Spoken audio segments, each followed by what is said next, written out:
Well, Fame was quite a wonderful undertaking. I was in New York at the time, and I did the movie. I did the movie Fame, and I was playing actually a teacher's assistant, and I was supposed to have a big number. I was Irene Cara's nemesis. But Alan Parker had a 10-hour movie before he got to my part, so they cut it. So I was left there with this wonderful line describing what Leroy was doing when he was dancing. What do you call that? I said, wicked. That's when I knew, honey, there's no such thing as a small part. Because that one line, that one word got me the series. They said, we'd like you to play the teacher. And so I said, okay, I will play the teacher, but only if I can do the choreography, because that's what interested me. So they said, oh yeah, you can have that. And the choreography was everything. It became the directing, it became the producing, it became, you know, so central to the life and the success of that show. I'm gonna live forever. You never really know. But we knew we were doing something that felt awfully good.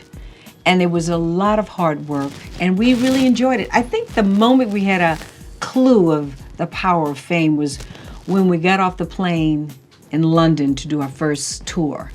And it was like, oh my God, it was like we were the Beatles. The people were screaming, and the people were clamoring. It was like, honey, what? Who are we? And there, it just went up from there. When I did Fame, everybody was a cowboy. They were in cowboy boots. It was all good. I mean, there was only 2 women. There was me and the script supervisor. Oh, there was also Marilyn Matthews, costume designer, but that was it.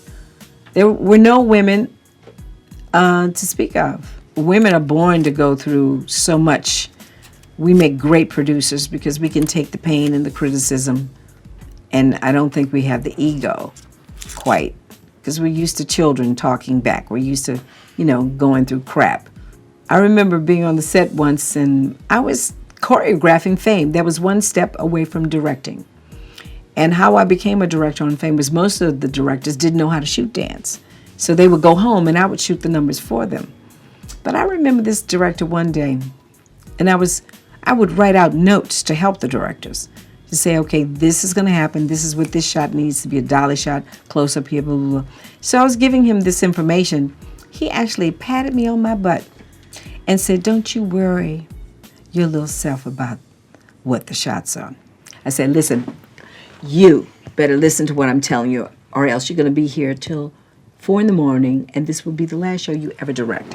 Honey, by the time I got through sassing him, I was saying action and cut that day. He knew not to mess with me. Smacking me on my butt. Child, please.